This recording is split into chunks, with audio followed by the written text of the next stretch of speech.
Hello everyone, स्वागत है आपके यूपीएससी हिंदी में। हम लोग देख रहे हैं साइंस का टॉपिक और इसमें हम लोग कवर कर रहे हैं बायोलॉजी यानी कि जीव विज्ञान से संबंधित जो भी हमारे इंपॉर्टेंट टॉपिक्स हैं।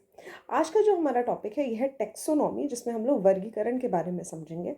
किस तरह से जो जीव जंतु या पौधे होते हैं या फिर और अगर बात की जाए तो कीट या फिर कवक शैवाल, इन सब का किस तरह से वर्गीकरण किया गया, ठीक है। या फिर किसी भी चीज़ का अगर नाम दिया जाता है, जैसे हमारा एज अ ह्यूमन बींग हम लोगों का नाम क्या है, होमोसेपियन। बायोलॉजी में हम लोगों को कहा जाएगा होमोसेपियन। तो ये शब्द किस तरह से बना, होमो का अर्थ क्या होता है, सेपियन का अर्थ क्या होता है और किस तरह से वर्गीकरण किया जाता है, या जिसका भी साइंटिफिक नाम जो है वो दिया जाता है, नामकरण किया जाता है, ये सभी आता है टैक्सोनॉमी का पार्ट होता है, ठीक है। तो वर्गीकरण सबसे पहले समझते हैं हम लोग। तो ये एक प्रणाली होती है जिसमें नामकरण किया जाता है, नाम दिए जाते हैं, इसके साथ ही एक ऑर्गेनाइज तरीके समूह बनाए जाते हैं, ठीक है। तो एक समूह बनाने का तरीका होता है जिसमें जीव भी आते हैं, पौधे भी आते हैं और जिनकी भी आपसी जो सिमिलर क्वालिटीज़ होती हैं, एक समान गुण होते हैं, उनको एक ही वर्गीकरण में रखा जाता है, ठीक है। ये जो कार्य था ये कार्ल लीनियस के द्वारा किया गया था। कारोलस लीनियस भी कहा जाता है इनको, कार्ल लीनियस करके नाम दे सकते हैं आप लोग। 1758 में पहली बार इन्होंने इस तरह का ये जो बाइनोमियल नॉमेनक्लेचर होता है, जिसको द्विपद्धति नामकरण कहा जाता है, इस तरह का नाम जो देने का प्रक्रिया था, जैसे कि होमो सेपियन। अभी ये जो होमो है और सेपियन है ये दो शब्द से बना हुआ है, पर इसका अर्थ क्या होता है, ये साइंटिफिक नाम है किसी भी मनुष्य का, ठीक है। तो किसी भी पर्सन का जो साइंटिफिक नाम है वो होमोसेपियन है। ये ना सिर्फ इंडिया में है, ये इंटरनेशनली वर्ल्ड वाइड एक्सेप्टेड नाम है। इसलिए ये जो बाइनोमियल नॉमेनक्लेचर है ये कार्ल लीनियस के द्वारा दिया गया था। कब दिया गया था? तो 1758 में। ईयर भी आप लोग याद रखिए। और इसीलिए इनको फादर ऑफ मॉडर्न टेक्सोनॉमी भी कहा जाता है, ठीक है। नेक्स्ट आते हैं, इसके साथ ही कार्ल लीनियस के द्वारा तो दो वर्गीकरण किए गए थे। एक वर्गीकरण था जिसमें इन्होंने बताया कि जितने भी जीव जंतु पाए जाते हैं पृथ्वी में, उनको हम लोग दो प्रकार से वर्गीकरण कर सकते हैं, ठीक है। ऐसा कार्ल लीनियस का कहना था। तो यहाँ मैं CL करके लिख रही हूँ। इनके द्वारा जो वर्गीकरण किया गया था उसमें दो प्रकार से था। एक जिनको हम लोग पौधे कहते हैं, यानी कि प्लांट। अभी प्लांट ना लिख के, क्योंकि यहाँ पे साइंटिफिक टर्म की बात की जा रही है तो प्लांटे लिखेंगे हम लोग, ठीक है। तो प्लांट या फिर प्लांटे। और दूसरा वर्गीकरण जो होता है वो होता है हमारे जीव का, यानी कि एनिमेलिया, ठीक है। इस दो प्रकार से वर्गीकरण किया गया था कार्ल लीनियस के द्वारा। इसके बाद अगर हम लोग जीव जंतुओं के फर्दर वर्गीकरण की बात की जाए तो 1969, बट अगर एनसीईआरटी की बात की जाए तो 1959 वहाँ पे ईयर लिखा हुआ है। तो 1959 और 69 दोनों ही आप लोग याद रखिए। यहाँ पे विटेकर के द्वारा 5 तरह से वर्गीकरण किया गया, ठीक है। तो इनके हिसाब से 5 तरह से वर्गीकरण किया गया। यहाँ पे डायग्राम से समझते हैं हम लोग। सबसे पहला आता है मुनेरा। मुनेरा हिंदी में भी कहा जाएगा इसको यही। उसके बाद आता है प्रोटिस्टा। प्रोटिस्टा। फिर आते हैं कवक, पौधे और जीव, ठीक है। तो फंजाई, प्लांटे और एनिमेलिया।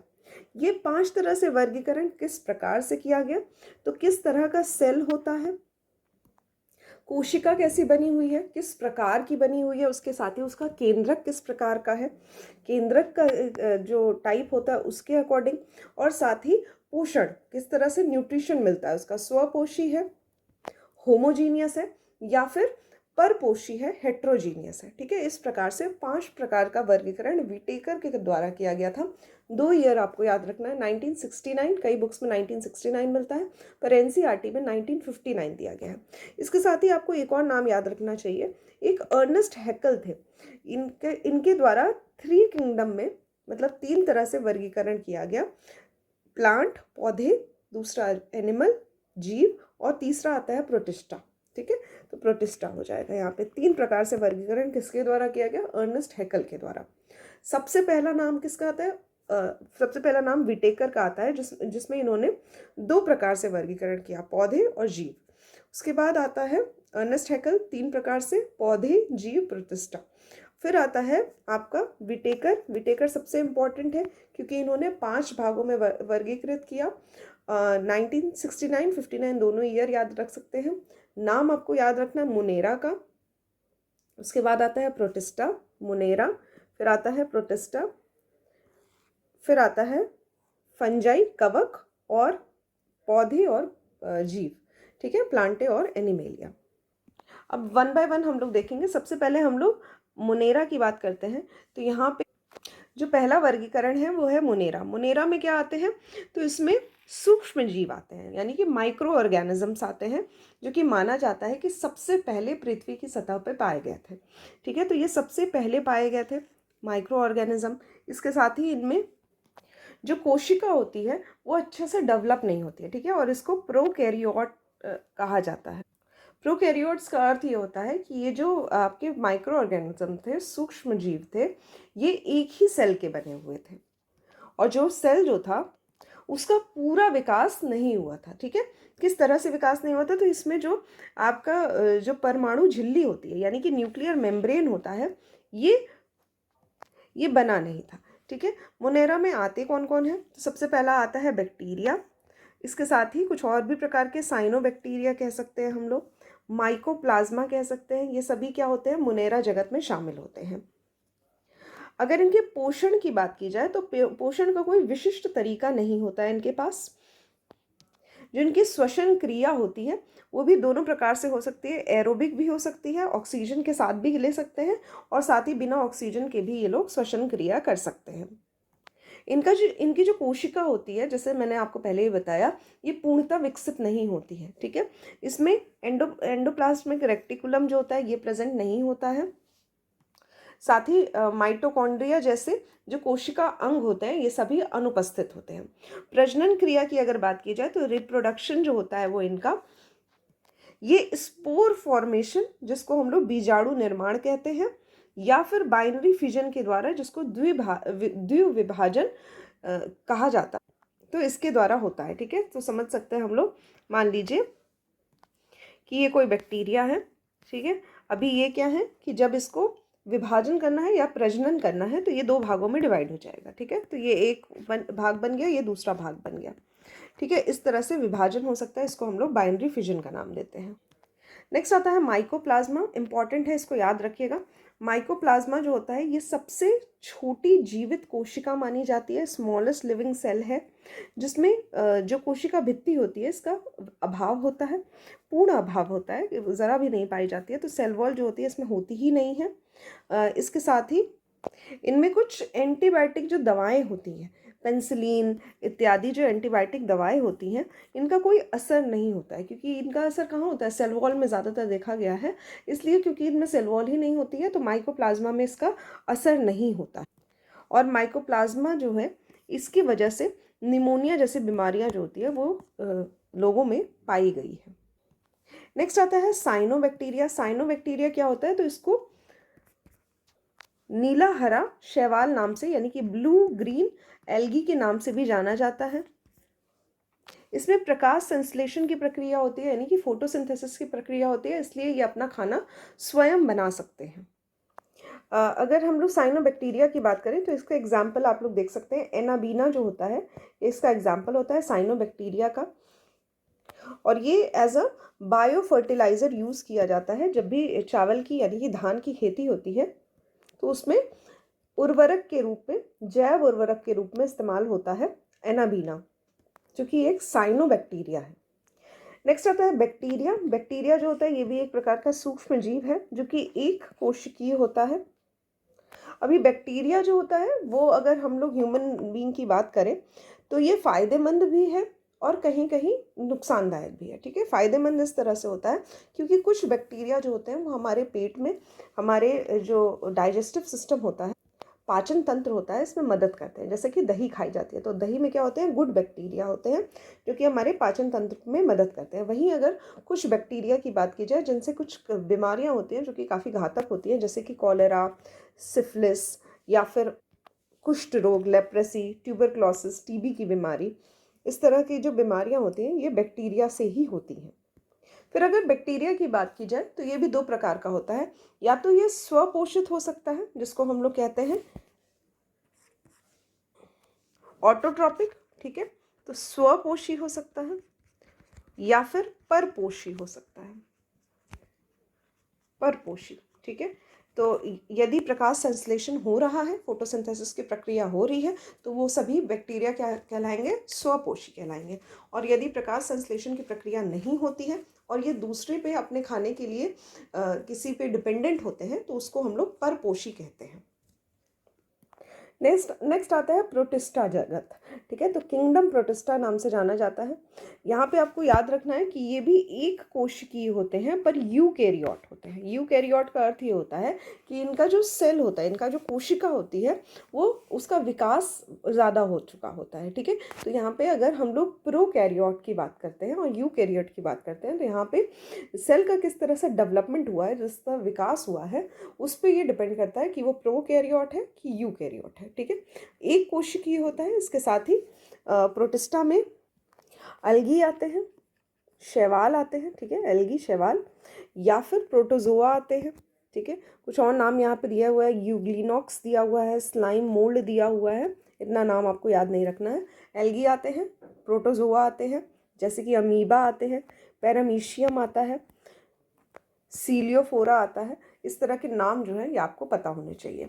इसके साथ ही यहाँ पे क्या होता है कि प्रोटिस्टा जो होते हैं, इनका जो प्रजनन क्रिया होता है, ये लैंगिक रूप से भी हो सकता है तथा अलैंगिक रूप से भी हो सकता है। मतलब इनका जो प्रजनन है, रिप्रोडक्शन है, वो सेक्सुअली हो सकता है गैमेट्स के माध्यम से, या फिर एसेक्सुअली रिप्रोडक्शन भी हो सकता है जिसमें बाइनरी फिजन होता है, जिसको द्विभाजन कहा जाता है, द्विविभाजन कहा जाता है, ठीक है।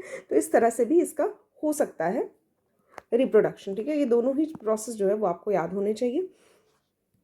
अभी यहाँ पे प्रोटिस्टा की बात की जाए तो ये भी क्या होते हैं, रोगजनक होते हैं, परजीवी होते हैं, रोगजनक होते हैं, मतलब कि पैरासाइट होते हैं, पैथोजन होते हैं। जैसे कि अगर जीव की बात की जाए तो प्लाज्मोडियम नामक जो प्रोटिस्टा है, इसके वजह से मलेरिया होता है लोगों को। इसके साथ ही पौधों की बात की जाए तो यहाँ पे फाइटोफथोरा, ये एक रोग होता है जो कि आलू में होता है, ठीक है। तो पौधों की बात की जाए तो फाइटोफथोरा याद कर सकते हैं आप। प्लाज्मोडियम जो है ये प्रोटिस्टा में ही आता है, जिसकी वजह से मलेरिया होता है। उसके बाद आता है कवक जगत, ठीक है। तो यहाँ पे बात की जाए कवक जगत की, यानी कि किंगडम फंजाई, ठीक है। तो फंजाई क्या होता है, फंगस का बहुवचन है। ये यूकैरियोट होते हैं, ठीक है। इनका जो सेल होता है, कोशिका होती है, वो डेवलप्ड होती है। इसके साथ ही अगर हम लोग अध्ययन की बात करें तो कवक का जो अध्ययन होता है, इसको माइकोलॉजी कहा जाता है। इंपॉर्टेंट है, पिछले लेक्चर में ही मैंने आपको बताया है। कवक के अध्ययन को हम लोग माइकोलॉजी कहते हैं। हाँ, इसमें कवक में क्लोरोफिल नहीं पाया जाता है, साथ ही वस्कुलर बंडल भी नहीं पाए जाते हैं। संवहनी बंडल जो है, इसकी भी कमी होती है। ये विषमपोषी होते हैं, हेट्रोट्रोप्स होते हैं, मतलब कि ये अपना खाना खुद नहीं बनाते हैं।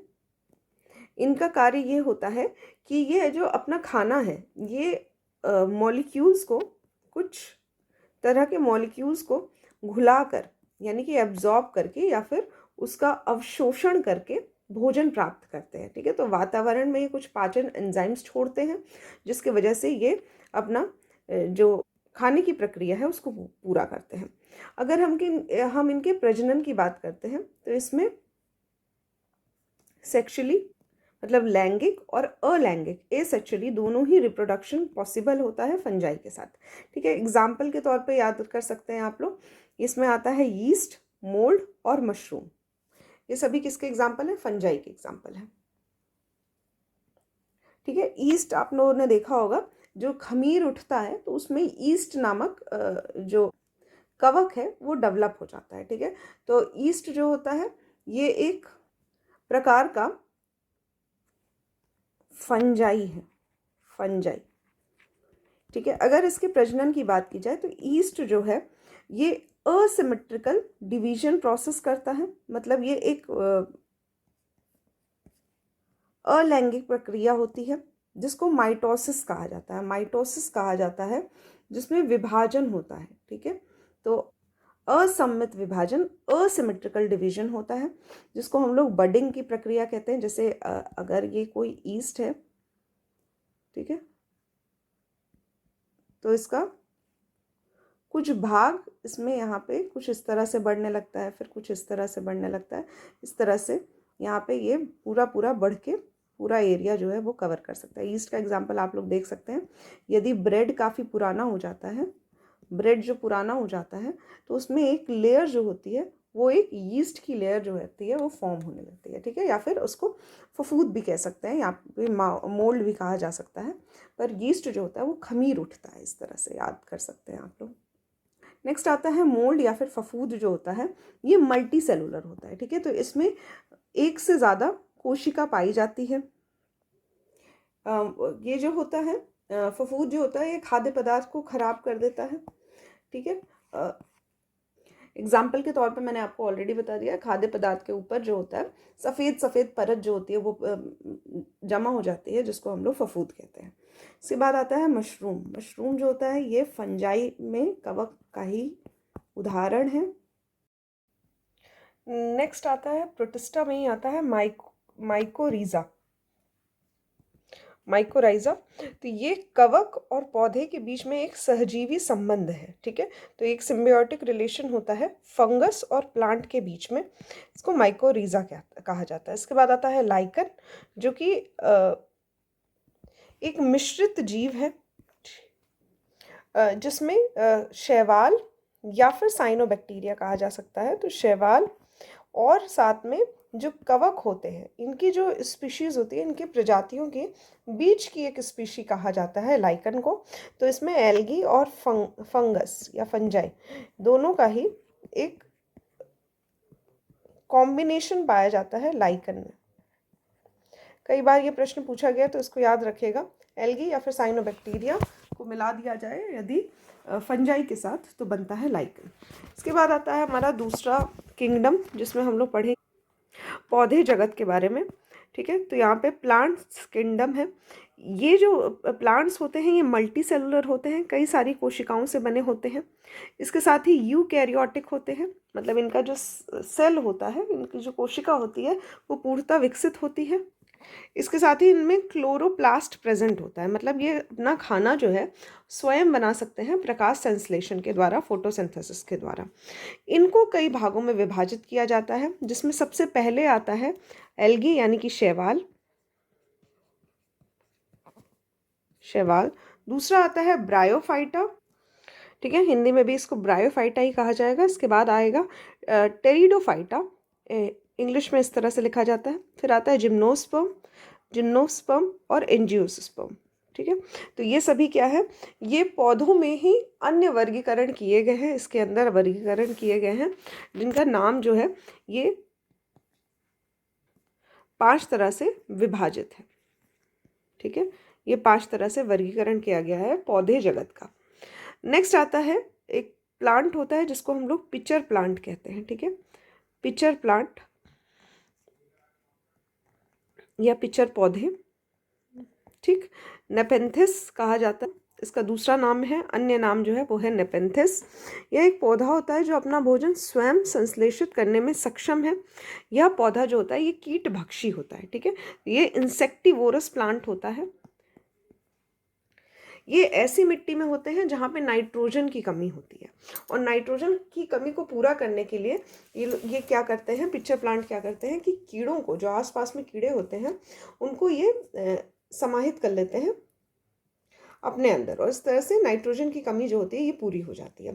तो नेपेंथिस एक एग्जाम्पल हो जाएगा पिक्चर प्लांट का। पिक्चर प्लांट किस तरह का प्लांट होता है, तो ये अपना खाना जो है स्वयं बनाते हैं। ये कीट भक्षी होते हैं, तो आसपास जो भी कीड़े होते हैं उनको खा जाते हैं। किस लिए खाते हैं, तो नाइट्रोजन की कमी की वजह से खाते हैं। नेक्स्ट आता है ज़ेरोफिटिक प्लांट।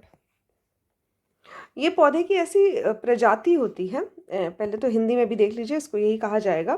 तो ये पौधे की ऐसी प्रजाति होती है जिसमें कम पानी वाले वातावरण में भी ये जीवित रहते हैं, ठीक है। तो इनका नेचर कुछ ऐसा होता है, अडेप्ट कर जाते हैं। अगर लिटिल वाटर है, अगर कम पानी है, तब भी ये वहाँ पे जो वातावरण है उसमें अडेप्ट कर जाते हैं। अभी कम पानी कहाँ पाया जाता है, तो रेगिस्तान में पाया जाता है।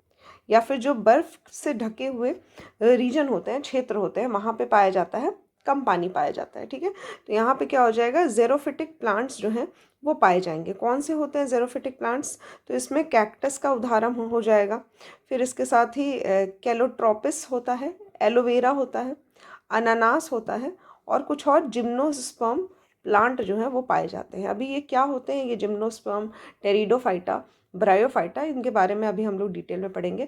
कुछ ऐसे प्रश्न पूछे जाते हैं पिक्चर प्लांट से रिलेटेड, ज़ेरोफिटिक प्लांट से रिलेटेड, तो उनके बारे में आपको जानकारी होनी चाहिए।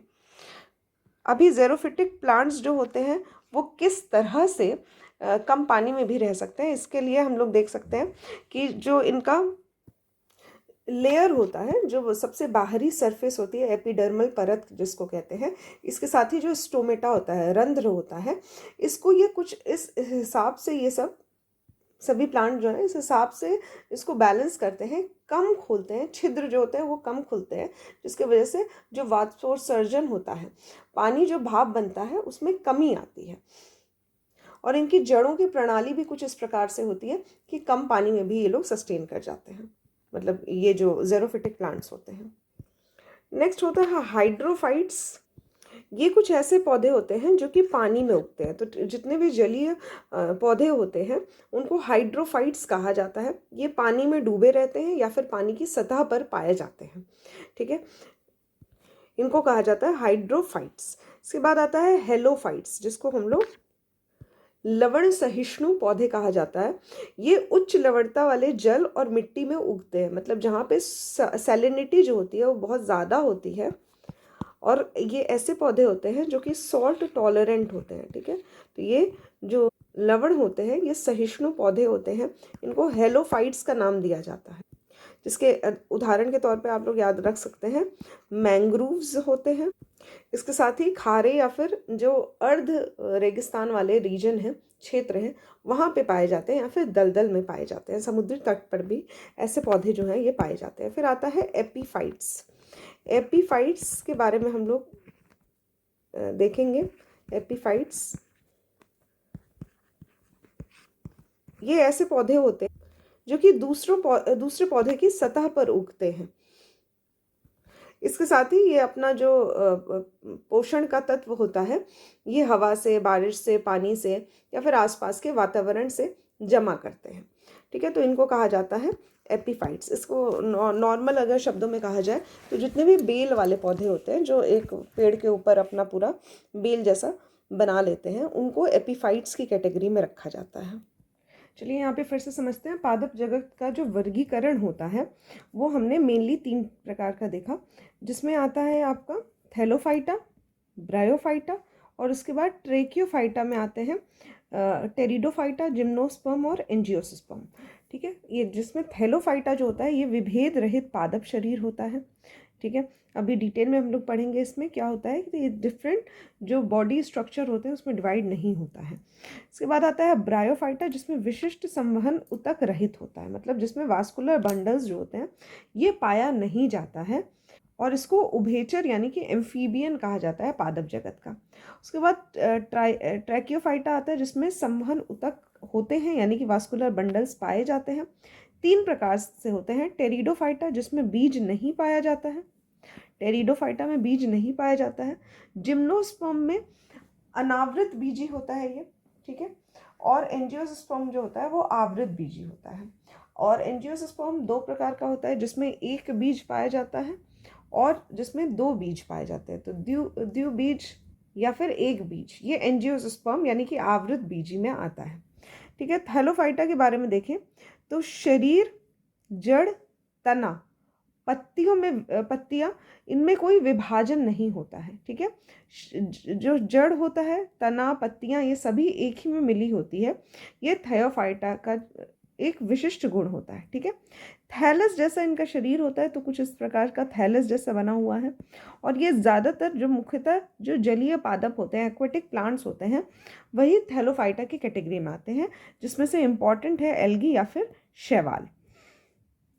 कुछ इम्पॉर्टेंट थैलोफाइटा हैं जिनके नाम आपको पता होने चाहिए, जैसे कि नॉस्टॉक, एनाबेना, एजोटोबैक्टर।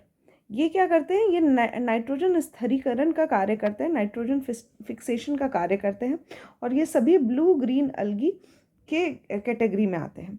इसके बाद आता है कारा और निटेला।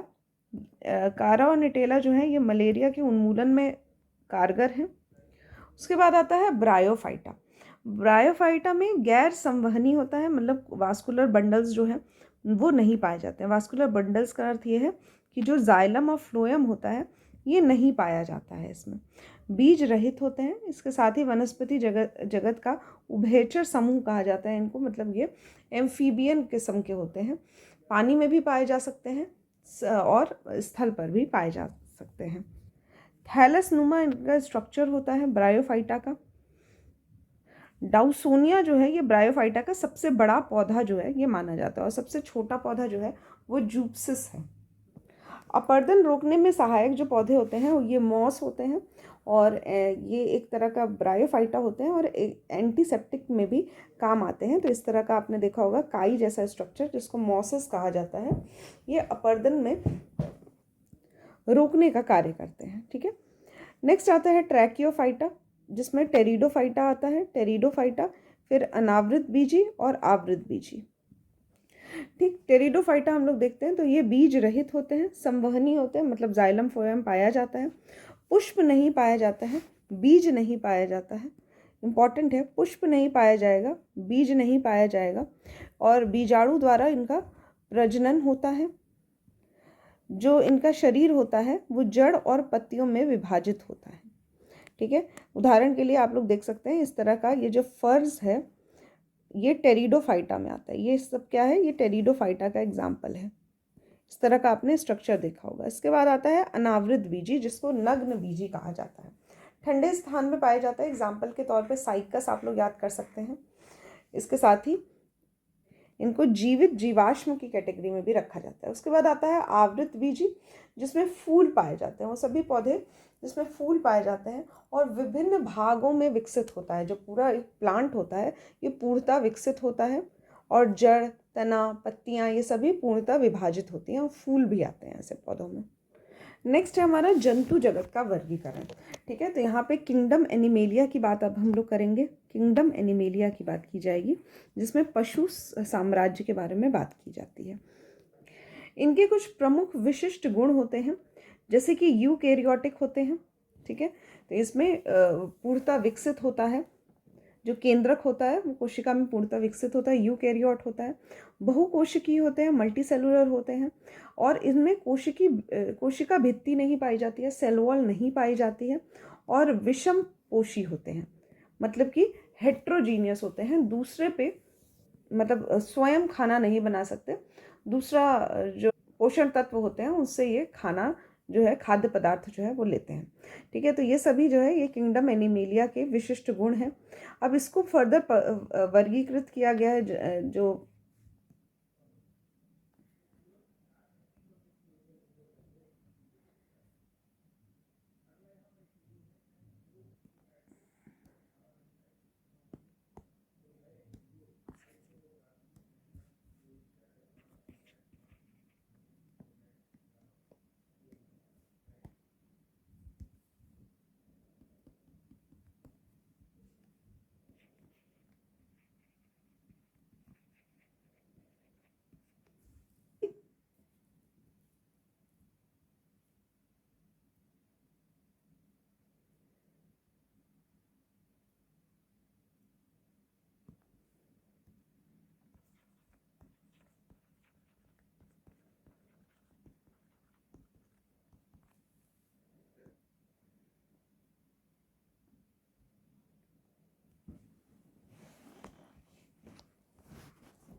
नेमेटोड्स जो होते हैं ये भी प्लेटीहेल्मिन्थ्स जैसे ही होते हैं, बस इनका शरीर बेलनाकार होता है, याद रखिएगा।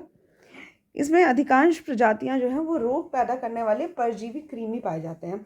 एग्जाम्पल के लिए आप लोग दो इम्पॉर्टेंट एग्जाम्पल हैं, याद रखिएगा। एस्केरिस आता है इसमें और वुचेरिया आता है, ठीक है। एस्केरिस और वुचेरिया आता है, नेमाटोड्स होते हैं ये सभी। इसके बाद आता है एनालीडा।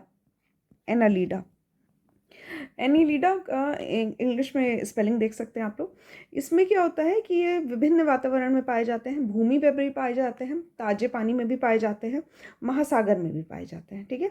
इनका जो शरीर होता है ये खंडित होता है और साथ ही जो अंग होते हैं उनमें भेद दिखाई देता है। एग्जाम्पल के तौर पर केचुआ या जोंक, ये सभी एनालिडा के एग्जाम्पल हैं। इसके बाद आता है आर्थ्रोपोडा। आर्थ्रोपोडा मैक्सिमम जो जितने भी पशु जगत के पाए जाते हैं जानवर, वो सभी आर्थ्रोपोडा की कैटेगरी में आते हैं। मैक्सिमम परसेंटेज जो जीव की है या आर्थ्रोपोडा ही पाए जाते हैं। आर्थ्रोपोडा जो होता है, इनका जो शरीर होता है, ये इनका शरीर 3 प्रकार से विभाजित होता है। एक सिर होता है, वक्ष होता है और पेट होता है। तो जितने भी तितली, घरेलू मक्खियाँ, मकड़ी, मच्छर, केकड़े, अन्य कीट जो होते हैं ये सभी ऑर्थोपोडा की कैटेगरी में आते हैं। इसके बाद आता है मोलस्क। ये जीव जो होते हैं ये जलीय वातावरण में पाए जाते हैं, मीठे पानी में या खारे पानी में, समुद्र में पाए जाते हैं। इनका जो शरीर होता है ये सिर, उदर, पैर और पृष्ठीय आंतरिक द्रव्यमान शरीर में विभाजित होता है, ठीक है। एग्जाम्पल के लिए मोलस्क का एग्जाम्पल हो जाएगा घोंगा, स्नेल हो जाएगा, ऑक्टोपस हो जाएगा, और भी अन्य जो जलीय जीव होते हैं वो मोलस्क की कैटेगरी में आते हैं। इसके बाद आता है इकाइनोडर्मेटा। तो वो सभी जानवर जिनके जो शरीर होती है या जो त्वचा होती है ये कांटेदार होती है, इनको इकाइनोडर्मेटा कहा जाता है। ये समुद्री वातावरण में ही पाए जाते हैं, ठीक है। जैसे कि स्टारफिश, समुद्री केकड़े या फिर समुद्री अर्चिन जो होती है, ये सभी क्या होती हैं, इकाइनोडर्मेटा की कैटेगरी में आती है। बस आपको याद ये रखना है कि इनके शरीर में क्या होते हैं, कांटे जैसे स्ट्रक्चर जो होते हैं वो पाए जाते हैं। नेक्स्ट आता है कॉर्डेटा या फिर प्रोटोकॉर्डेटा, ठीक है। इसमें आपको याद ये रखना है कि इनके पास एक विशिष्ट शारीरिक विशेषता होती है जिसको हम लोग नोटोकॉर्ड कहते हैं, ठीक है। तो नोटोकॉर्ड किस में पाया जाता है, तो कॉर्डेटा या फिर प्रोटोकॉर्डेटा में पाया जाता है। ये समुद्री जीव है, केवल समुद्र में पाया जाता है। एग्जाम्पल के लिए हर्डमेनिया या फिर बेलेनोग्लोसस, ये सभी क्या है, कॉर्डेटा का एग्जाम्पल है। इसके बाद आता है वर्टिब्रा। वर्टिब्रा जो उन्नत जीव होते हैं, ठीक है, विकसित होते हैं पूर्णतः। इनमें पाचन तंत्र पाया जाता है, परिसंचरण तंत्र पाया जाता है, इसके साथ ही और भी उन्नत गुण पाए जाते हैं। इनका जो शरीर होता है वो अंगों में विभाजित होता है, ठीक है। इसमें कोशिकाएं भी पाई जाती हैं, एक आंतरिक कंकाल यानी कि इंटरनल स्केलेटन भी पाया जाता है। इनको फिर से 5 वर्गों में विभाजित किया गया है, जैसे कि मीन मतलब कि मछली, जिसको हम लोग पाइसेस कहते हैं, जिसमें आती हैं मछलियाँ। तो जितने भी फिशेस होती हैं वो इस कैटेगरी में आती हैं। इसके बाद आता है एम्फीबिया, ठीक है, वो सभी जानवर जो समुद्र में भी रहते हैं और साथ ही स्थल में भी रहते हैं, जैसे कि मगरमच्छ, क्रोकोडाइल, ठीक है, ये क्या हो जाएगा, एम्फीबिया। इसके बाद आता है सरीसृप यानी कि रेप्टाइल्स। तो इसमें आ जाएगा स्नेक या फिर लिजर्ड, ये सभी क्या आ जाएंगे, सरीसृप में आ जाएंगे। उसके बाद आता है एवीज। एवीज में जितने भी पक्षी समूह के होते हैं, पक्षी समूह के जानवर होंगे, पक्षी होंगे, उनको हम लोग एवीज की कैटेगरी में रखेंगे। और उसके बाद आता है स्तनीय जीव, जिसको हम लोग कहते हैं mammals.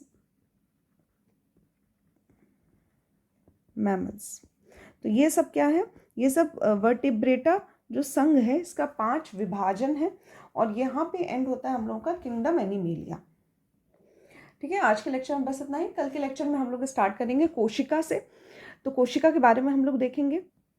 Thank you for watching the lecture.